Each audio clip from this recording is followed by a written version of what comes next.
Lord ప్రభునందు ప్రియమైనటువంటి దేవుని పిల్లలకు ప్రభు అయిన యేసుక్రీస్తు వారి నామములో వందనాలు శుభాలు తెలియపరుస్తున్న పిల్లరా, గడిచిన దినమంతా కూడా ప్రభు తన కృపావాత్సల్యములు భద్రపరుచుకుని క్షేమమును ఆరోగ్యమును ఆయుస్సును అనుగ్రహించి మరి నూతన దినాన్ని ప్రభు మనకు అనుగ్రహించారండి.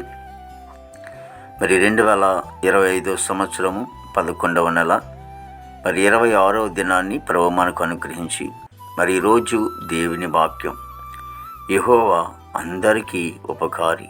కీర్తన గ్రంథము 145వ కీర్తన 9వ చరణమండి. వాక్యము నమ్మదగినది, పూర్ణాంగీకరమునకు యోగ్యమైనది. పిల్లరా, మరి దేవుని వాక్యం సెలవిస్తూ ఉంది.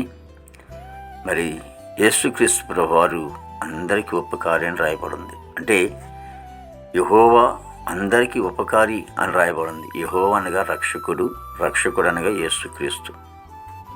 కాబట్టి యేసుక్రీస్తు ప్రభువారు అందరికీ కూడా ఉపకారి అయిన, అపకారం చేసేది ఏమి కూడా కాదు. ఒకవేళ ఎంత నువ్వు శత్రువైనా, ఒకవేళ ఎంతటికి ఒకవేళ అంగీకరించకపోయినా కానీ ఆయన నీకు దేవుడు, ఆయన నీకు ఉపకారం చేసేవాడు. ఎందుకంటే లోకస్వార్త 6వ అధ్యాయము 36వ వచనంలో కూడా రాయబడిన మాట ఏంటంటే దుష్టుల ఎడల కూడా ఉపకారి అని రాయబడింది. అంటే అందరి ఎడల కూడా అందరికీ ఉపకారమే, అందరికీ కూడా ఉపకారే అయిన దేవుడు. ఎందుకు ఉపకారం అంటే సర్వ మానవులో ఉన్నటువంటి మానవులందరూ కూడా పాపులే, జన్మతః పాపి. అందుచేత రోమపత్రిక రాయబడి ఉంటుంది, అందరూ పాపం చేసి దేవుడు అనుగ్రహించిన మహిమను పొందలేకపోతున్నారని.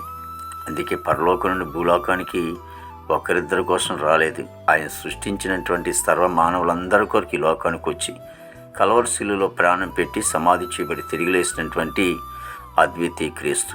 కాబట్టి ఎవరైతే ఆయన వైపు చూస్తారో, చూసి వారి జీవితాన్ని మార్చుకుని మారు మనసు పొంది మరి బాప్తిని తీసుకుంటారో ఆయన రక్షణ ఇచ్చేవాడు, ఆయన నిత్యజీవం ఇచ్చేవాడు. అందుకే అందరికీ ఉపకారం చేయటానికి పరలోకం నుండి భూలోకానికి వచ్చాడు. మరి ఆయన అంగీకరించండి, నమ్మి బాప్తిని తీసుకోండి, దేవుని రాజ్యాన్ని పొందుకోండి. మహాపరిశుద్ధుడా, ప్రేమగల తండ్రి, కృపలేసునికి స్తోత్రాలు స్తుతులు చెల్లిస్తున్నాం ప్రభు. గొప్ప దేవునికి వందనాలు. ప్రతి కుటుంబాన్ని కూడా మీరు ఆశ్రయించి దీవించండి. ఆయన భారతదేశాన్ని కాపాడని దీవించండి. అధికారులందరూ కూడా మంచి వంతు నింపండి. సరిహద్దులో సైనికులు మంచి వంతు నింపండి.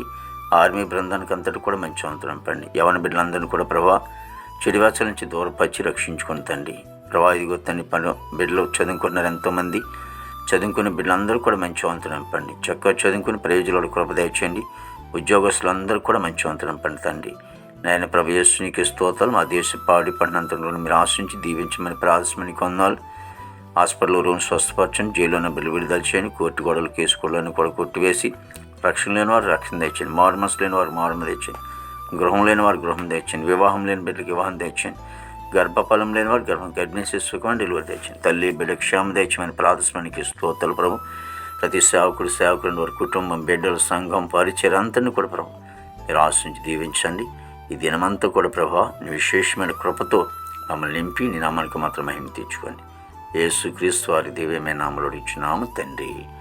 ఆమేన్, ఆమేన్.